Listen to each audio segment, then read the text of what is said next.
चलिए, आज का हम लोग का टॉपिक है that is the genetic engineering और बायोटेक्नोलॉजी। और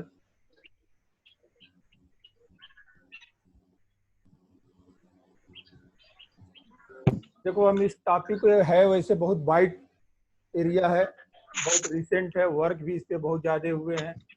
तो इसको कवर करने के लिए हम लोग कैसे चलेंगे, तो इसमें थोड़ा सा पहले हम लोग क्या क्या कंटेंट पढ़ेंगे ये पहले जान लें।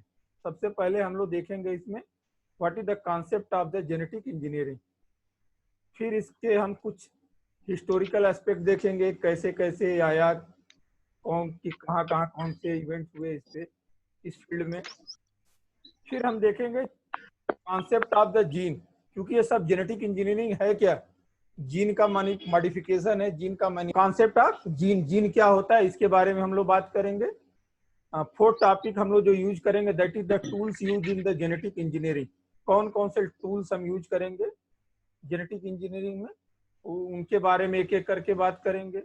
इसी में हम लोग देखेंगे बहुत से ये रोल होता है, कैसे जो मॉडिफिकेशन ऑफ द जीन कैसे होता है, that is take place by the enzymes. तो उन एंजाइम्स के बारे में हम जानेंगे। उसमें हम स्पेशली द रिस्ट्रिक्शन इंडोन्यूक्लिएज लाइगेज, कुछ माइनर एंजाइम यूज करते हैं लाइक दैट एक्सोन्यूक्लिएज, इंडोन्यूक्लिएज, अल्कलाइन फास्फेटेज, उनकी भी बातें हम करेंगे। नेक्स्ट हम लोग रिकॉम्बिनेंट डीएनए के बारे में पढ़ेंगे। क्या रिकॉम्बिनेंट डीएनए होता है? Recombinant DNA is the combination of the useful DNA and the vector DNA.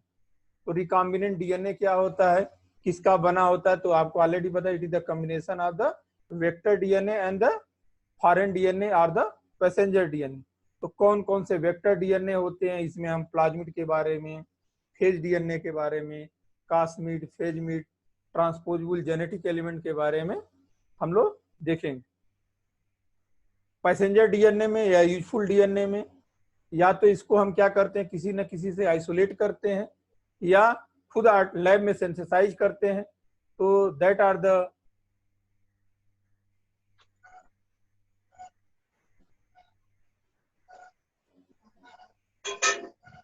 जहां पे हम सिंथेसाइज करते हैं कैसे, तो that is the C DNA, R DNA, S DNA. तो उनके बारे में एक एक करके हम बात करेंगे। सप्लीमेंटेड डीएनए, ठीक है। और next is the protoplast and chemical substances. इनके बारे में, इनको कैसे हम, ये जो बन जाता है तो फिर किसी को प्रोटोप्लास्ट में डालते हैं, प्रोटोप्लास्ट क्या होता है उसके बारे में हम लोग अध्ययन करेंगे। नेक्स्ट हम फाइनल स्टेप में जाएंगे, that is the methodology, methodology of the biotechnology. इसमें कैसे कौन कौन से टूल्स यूज करते हैं, किस किस स्टेप से हम इसको करते हैं। तो सबसे पहले हम क्या करते हैं, that is the identification and the selection of the useful DNA. जो डीएनए हमारे लिए यूजफुल है उसको हम क्या करते हैं, आइडेंटिफाइड करते हैं और सेलेक्ट करते हैं। That is the first step of the genetic engineering. Second is the isolation and synthesis of the useful gene और डीएनए। जो यूजफुल डीएनए है, जो हमने आइसोलेट आइडेंटिफाई किया है, उसको या तो वहां से आइसोलेट करेंगे, अदरवाइज उसकी मैपिंग करके हम क्या कर लेंगे, दैट इज द सिंथेसाइज कर लेंगे लैब में। Third is the attachment of the useful gene on the passenger DNA. Useful gene को क्या करेंगे, पैसेंजर डीएनए के साथ अटैच करके एक नया डीएनए बनाएंगे, that is called the recombinant DNA, recombinant DNA. और फोर्थ स्टेप में हम क्या करेंगे, that is the gene cloning. जो रिकॉम्बिनेंट डीएनए बनाए हैं हम उसको क्या करेंगे, सुटेबल प्रोटोप्लास्ट में क्लोन करेंगे, वहां पे फिक्स करेंगे ताकि हम उसकी मल्टीपल कॉपी बना सकें। और नेक्स्ट स्टेप में हम करेंगे सोमैटिक हाइब्रिडाइजेशन। उसमें क्या करेंगे, जो हमने प्रोटोप्लास्ट बनाया है उसको इस प्लांट में पहुंचाना है, वहां क्या करेंगे, उसको सोमैटिक सेल्स के साथ फ्यूज करके, that is called the somatic hybridization. इसके द्वारा जो हमको ऑब्टेन्ड हुआ उसको कल्चर करेंगे, that is the protoplast culture और द टिश्यू कल्चर और बाय द सेल कल्चर। ठीक। अब ये सब करने के बाद एक नया प्लांट ऑब्टेन हुआ, फिर हम डिटेक्ट करेंगे कि जो हमने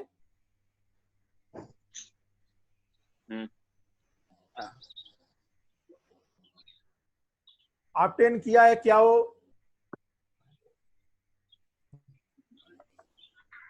वो फिनोटाइप के लिए वो काम कर रहा है कि नहीं कर रहा है, जिसके लिए हमने इतना माथा पच्ची किया, उसके लक्षण आ रहे हैं कि नहीं आ रहे हैं, जो जिस चेंजेस के लिए किए हैं, तो हम क्या करेंगे, डिटेक्ट करेंगे। अगर आ गए सक्सेसफुल हुआ, नहीं आए तो एक्सपेरिमेंट क्या हो गया, अनसक्सेसफुल हो गया, फिर लग जाएंगे। तो ये these are the 7 step which followed in the genetic engineering। और लास्ट में हम लोग देखेंगे what is the scope of the genetic engineering. Genetic engineering का स्कोप क्या है। तो हम तो है तो बहुत वाइड एस्पेक्ट, लेकिन हम स्पेशली आप लोग के सिलेबस को देखते हुए 4 फील्ड को मेजर टच करेंगे। एक तो role in the medicine, role in the agriculture, role in the industry and role in the environment. तो चलते हैं एक एक टॉपिक को उठाते हैं। सबसे पहले what is the concept of the genetic engineering. Genetic engineering होता क्या है, आप जैसा दिख ही रहा है, that is the made up of the 2 word genetic and engineering, that is also called the biotechnology. तो जेनेटिक एंड इंजीनियरिंग, तो अगर हम जेनेटिक और इंजीनियरिंग को समझ लें तो इसको भी समझ लेंगे। तो what is the genetics. Genetics क्या होता है भाई, genetics is the science of heredity and variation। Science of the heredity and the variation।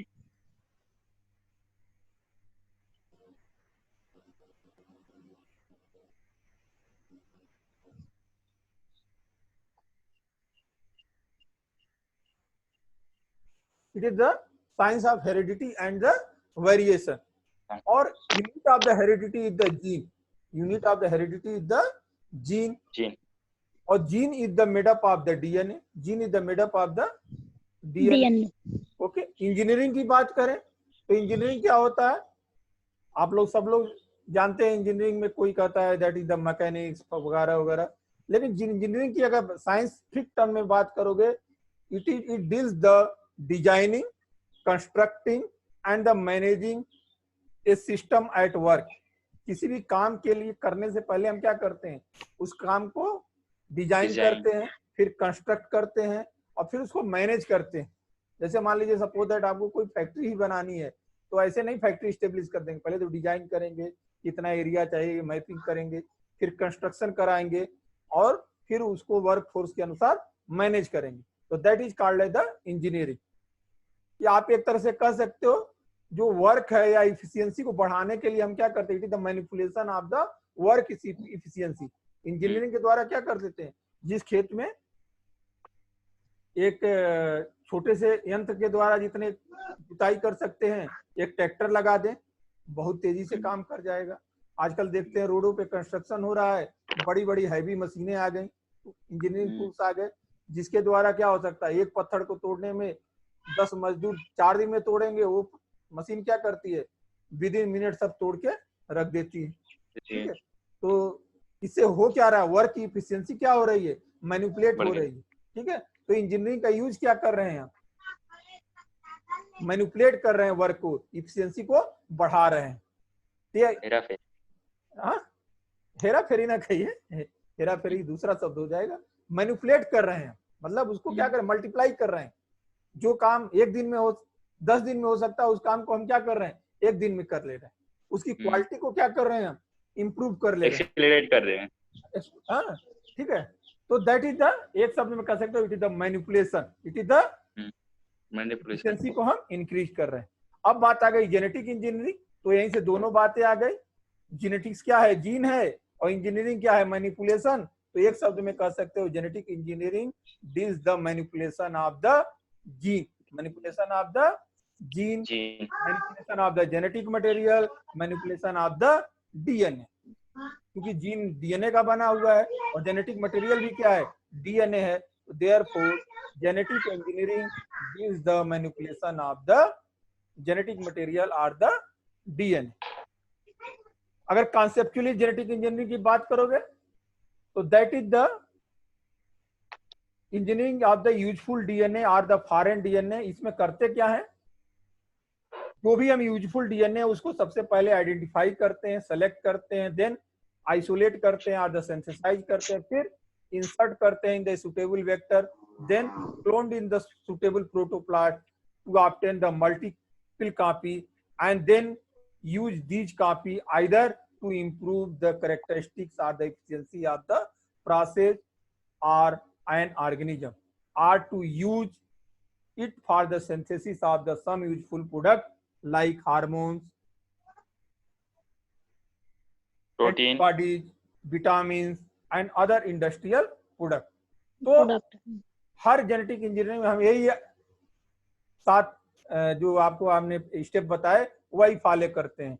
सबसे पहले क्या करते हैं, जो यूजफुल डीएनए, जो हमारा डीएनए तो बहुत बड़ा है, लेकिन जो पार्ट हमारे लिए यूजफुल है, that is called the useful DNA और द फॉरेन डीएनए। उसको सबसे पहले आइडेंटिफाइड करेंगे, सेलेक्ट करेंगे, फिर उसको आइसोलेट करेंगे और द लैब में सिंथेसाइज करेंगे।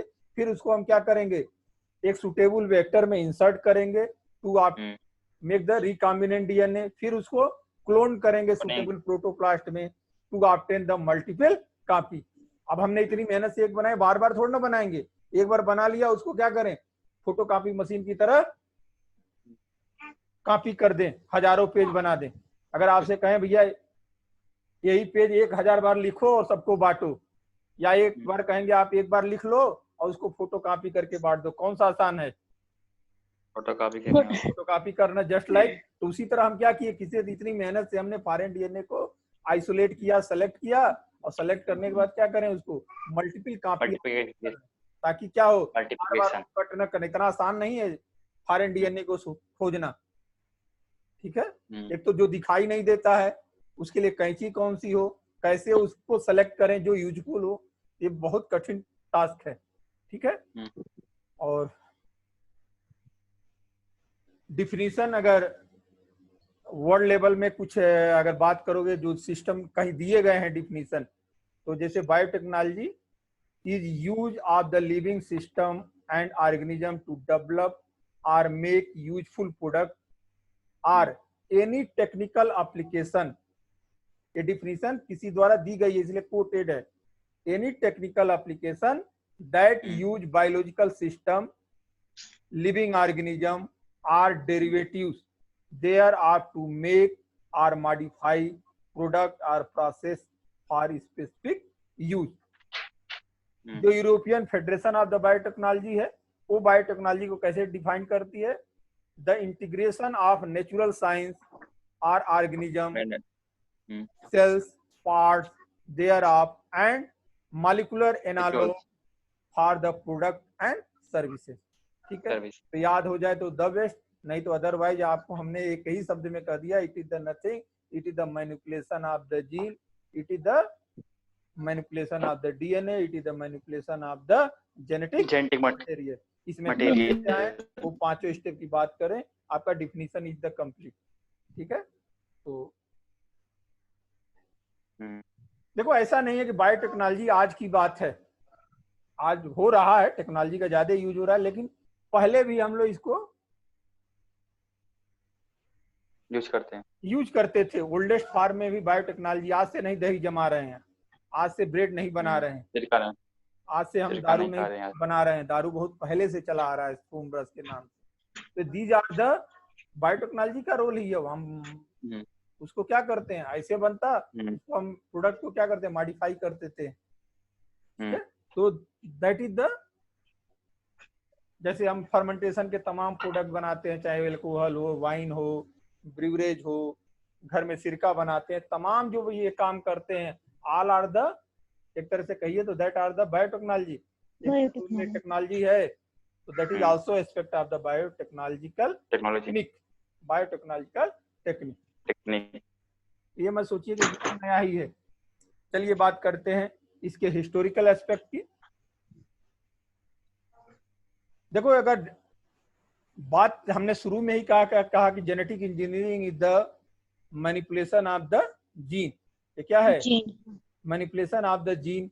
तो सबसे पहले जीन की खोज तो हो, तो वहां पे जो हमारे जो जेनेटिक इंजीनियरिंग की बात हुई तो कब हुई, जब जीन खोजा जा चुका, डीएनए खोजा जा चुका, उसके बाद की बात है। जो तो पहला काम हुआ that is the DNA discovery.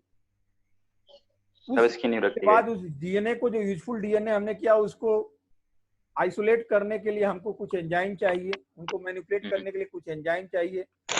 उन एंजाइम की खोज अगर की बात करें, कब कब क्या हुआ, कौन कौन से टेक्निक इसमें यूज किए जाते हैं, तो इनकी बात करेंगे हम लोग। तो 3 एस्पेक्ट को पढ़ेंगे, एक तो डीएनए की डिस्कवरी, देन एंजाइम्स जो यूज करते हैं, और फिर टेक्निक जो यूज करते हैं। अब भाई डीएनए की डिस्कवरी तो बताने की जरूरत नहीं है। सबसे पहले डीएनए को किसने खोजा? वाटसन एंड क्रिक ने डबल हेलिकल मॉडल दिया था।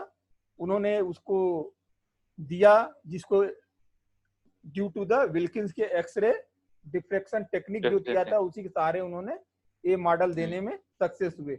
इसी की वजह से इनको नोबेल प्राइज भी दिया गया, तीनों लोगों को, Watson and Crick and Wilkins को साथ में दिया गया था। ठीक है, तो that is the first landmark event in the field of the biotechnology. Biotechnology की फील्ड में ये क्या था? दैट इज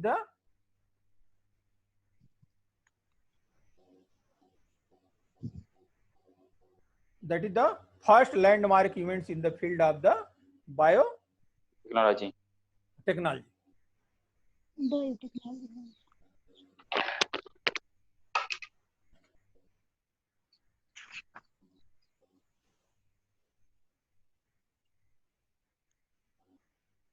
अब लेकिन किसने बताया कि DNA is the genetic material? ये डीएनए जेनेटिक मटेरियल है, that is the first time जिसने कहा था, रिपोर्ट किया था, that is the Ostwald, every, MacLeod and McCarthy. Every, MacLeod and McCarthy. Risu अपना वीडियो ऑफ कर दो, नहीं तो आवाज नहीं जाएगी तुमको।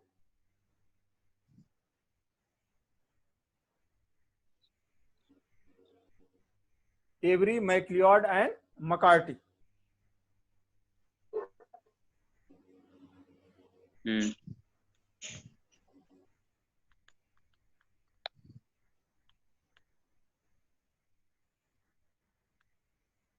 ठीक है, तो इन्होंने सबसे पहले बताया था कि DNA is the genetic material.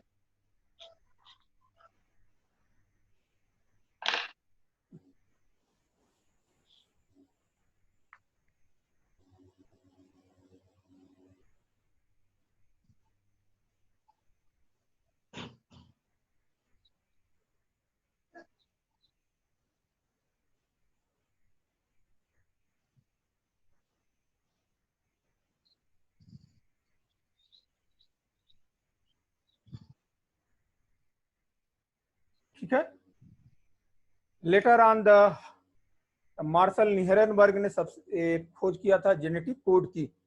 इन्होंने सबसे पहले पूरे जेनेटिक कोड की बात की थी, तो उन्होंने, ये भी एक डिस्कवरी हमारे लिए क्या थी, एक लैंडमार्क इवेंट थी। निहरेनबर्ग को इसके लिए नोबेल प्राइज भी दिया गया था in 1968 along the Hargobind Khorana and the Robert Holley. Hargobind Khorana ने लैब में आर्टिफिशियली सिंथेसाइज किया था न्यूक्लिक एसिड, जीन को सिंथेसाइज किया था, और टी हॉली साहब ने ट्रांसफर आरएनए, टीआरएनए की स्ट्रक्चर की खोज की थी। और इन तीनों लोगों को, निहरेनबर्ग प्लस हरगोविंद खुराना और रॉबर्ट हॉली को नोबेल प्राइज दिया गया था in 1968 in the field of the physiology and medicine. Hargobind Khorana ने सबसे पहले फर्स्ट पर्सन थे जिन्होंने डीएनए को, जीन को सिंथेसाइज किया था लैब में artificially. That is the alanine tRNA in the east. ठीक है, तो उन्होंने उसको, that is the purely chemical method, कोई उसमें बायोलॉजिकल रोल नहीं था, पूरा जो है लैब में उन्होंने सिंथेसाइज किया था। इसी में एक और डिस्कवरी है, that is the first time synthesise the hybrid DNA by in 1972। और हर्बर्ट बॉय, जो इन्होंने जीन क्लोनिंग टेक्निक की खोज की थी। कौन थे? हर्बर्ट बॉय, इन्होंने जीन क्लोनिंग टेक्निक की खोज की थी। ये कुछ डीएनए से रिलेटेड डिस्कवरी थी जो हमारे लिए क्या थे, इंपॉर्टेंट थे। हैं तो सारे इंपॉर्टेंट, लेकिन सबकी चर्चा नहीं हो सकती थी, तो कुछ की बात की। अब बात करते हैं enzymes related to the genetic engineering. जो सबसे सेकेंड जो लैंडमार्क इवेंट तक डीएनए की डिस्कवरी के बाद, यानी डबल स्ट्रक्चर की खोज के बाद, तो that is the discovery of the restriction endonuclease. Restriction endonuclease की खोज जो है, ये हमारे लिए एक लैंडमार्क इवेंट था।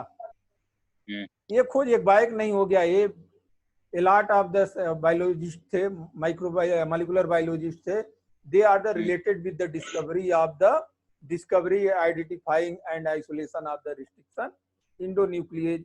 आर्बर थे 1962 में, इन्होंने कुछ काम किया था, मेसेल्सन एंड युवान थे, फिर Hamilton, O Smith and Nathan, these are the related with the discovery of the restriction. और बाद में तो हैमिल्टन एंड स्मिथ को इसके लिए नोबेल प्राइज भी दिया गया इसी खोज के लिए, क्योंकि इन्होंने सबसे पहले आइसोलेट किया था आर्बर्स, और इन्होंने तो एक अनुमान लगाया था कि होता है ऐसा, ठीक है। जैसे बिना जीन की खोज किए मेंडल साहब ने कह दिया कि क्या है, दैट आर द फैक्टर, वो फैक्टर बाद में पता चला जी नहीं है। तो उसी तरह इन्होंने एक अनुमान लगा लिया था कि जो कुछ तो है, वो रिस्ट्रिक्शन इन्होंने आइसोलेट नहीं किया था उन्होंने, ठीक है। तो that is the another landmark in the field of the biotechnology और जेनेटिक इंजीनियरिंग। क्यों लैंडमार्क इवेंट है? Because this enzyme have the capacity to cut double stranded DNA at specific site. Cut ही नहीं करता है, कहाँ कट करता है? जहां से हम चाहें वहां पे कट करता है, स्पेसिफिक साइट, एट रैंडम नहीं, जहां से मन करे वहां से काट लिया, एट द स्पेसिफिक साइट। इसलिए इसे कहते हैं क्या? It is a genetic scissor. ये जेनेटिक क्या है? सीजर है। एक ऐसी कैंची है जहां से हम चाहे वहां से डीएनए को क्या कर सकते हैं? कट कर सकते हैं, ठीक है। तो दैट इज द, ये इंपॉर्टेंट था इसका। एक दूसरा एंजाइम खोजा गया इसी फील्ड में, that is the discovered by the Gellert in 1967, that is the DNA ligase. वो क्या करता था? लाइगेज जोड़ने का काम करता था, दो कटे हुए डीएनए को आपस में जोड़ देता था। तो ठीक है, तो कट करेंगे तो जोड़ने वाला भी तो चाहिए, तो ये भी एक एंजाइम है।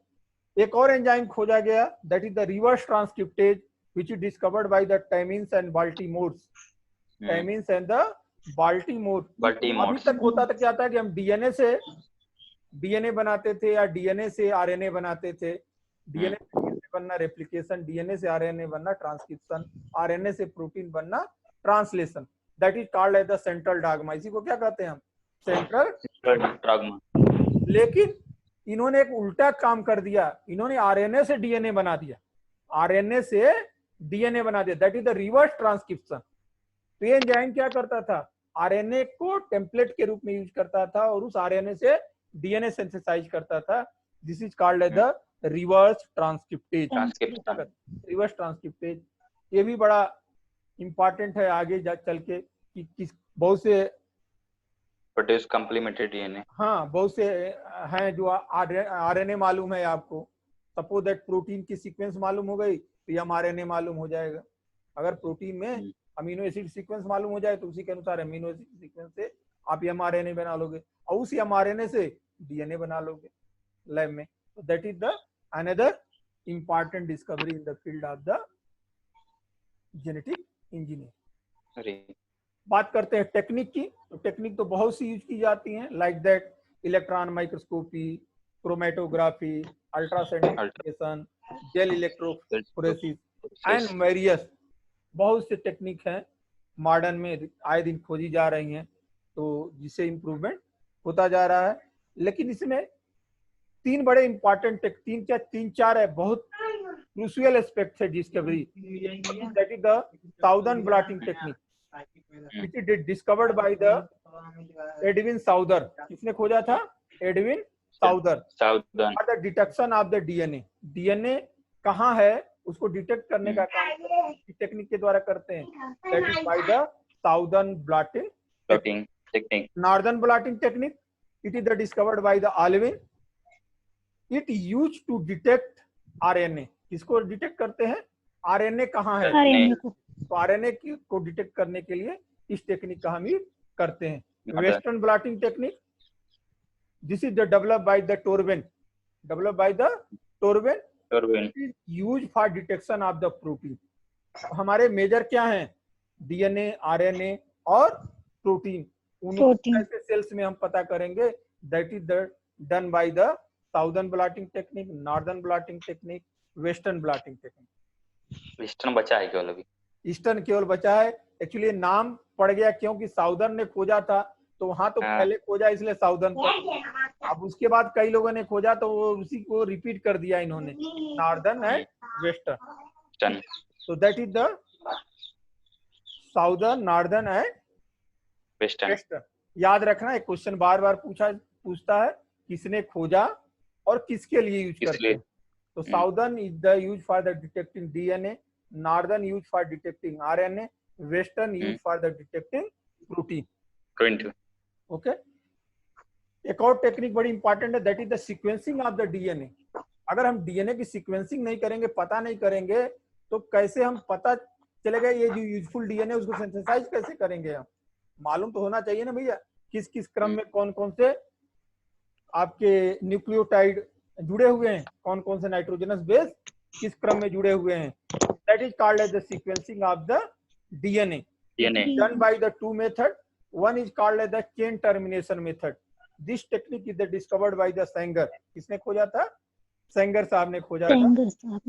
और सेकंड मेथड यूज किया जाता है डीएनए सीक्वेंसिंग के लिए, that is called as the chemical method, जो आज की डेट में सबसे ज्यादा यूज किया जाता है। That is called as discovered by the Maxam and Gilbert. Maxam and Gilbert in 1977 to 1980। एक और टेक्निक बहुत इंपॉर्टेंट है हमारे आज की फील्ड में, that is called as the PCR, polymerase chain reaction. इसी पे कोरोना पे काम कर रहा है ना। ये क्या है, आप ये कह सकते हो कि that is the photocopier machine है ये। चेन रिएक्शन क्या है? जो हम डिजायर वो ऑब्टेंड किए है रिकॉम्बिनेंट डीएनए या फॉरेन डीएनए, उसकी मल्टीपल कॉपी बनाने में क्या करता है? हेल्प करता है। जस्ट लाइक दैट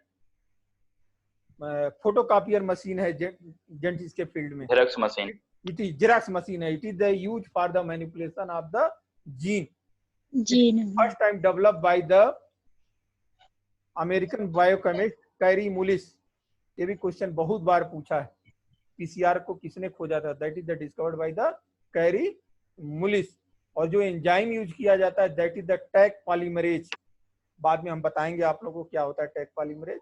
तो उस एंजाइम के द्वारा एक काम किया जाता है, टैग पॉलीमरेज 1983। तो these are the some important technique, चाहे वो साउदर्न हो, नॉर्दर्न हो, वेस्टर्न हो, सीक्वेंसिंग ऑफ द डीएनए हो या पीसीआर हो। ये जितने आप टेस्ट कराने जाते हो, चाहे वो एड्स का एलिजा टेस्ट हो या करंटली आप आजकल डेली पढ़ते हो इसका टेस्ट होता है कोरोना वायरस का, दैट इज द एक क्या है? पीसीआर है, के द्वारा पता किया जाता है। ठीक है, तो आरएनए के उसका डिटेक्ट किया जाता है। तो इन्हीं टेक्निक का यूज किया जाता है, वो चाहे साउदर्न हो, नॉर्दर्न हो, वेस्टर्न हो। क्योंकि ये आरएनए वायरस है तो इसमें कौन सा टेक्निक यूज करेंगे हम? Northern blotting technique. नॉर्दर्न। ठीक है, तो इन्हीं के देखो चार्ट में भी आपको दिखा देते हैं what is the southern, northern and western DNA, RNA and the protein. सब में इलेक्ट्रोफोरेसिस यूज करते हैं। जो मेम्ब्रेन यूज करते हैं made up of the nylon. Okay. जो प्रोब यूज करते हैं that is the nucleic acid probe, RNA DNA probe and antibody use करते हैं। किसमें? प्रोटीन के लिए हम लोग एंटीबॉडी यूज करते हैं। जो एंजाइम यूज करते हैं that is the radio labelled होते हैं। किसमें? साउदर्न और नॉर्दर्न में, जबकि वेस्टर्न में नॉन रेडियो लेवल्ड होते हैं। ठीक है, और इनको जो है एक्सरे फिल्म पे हम लोग क्या कर लेते हैं? देख लेते हैं।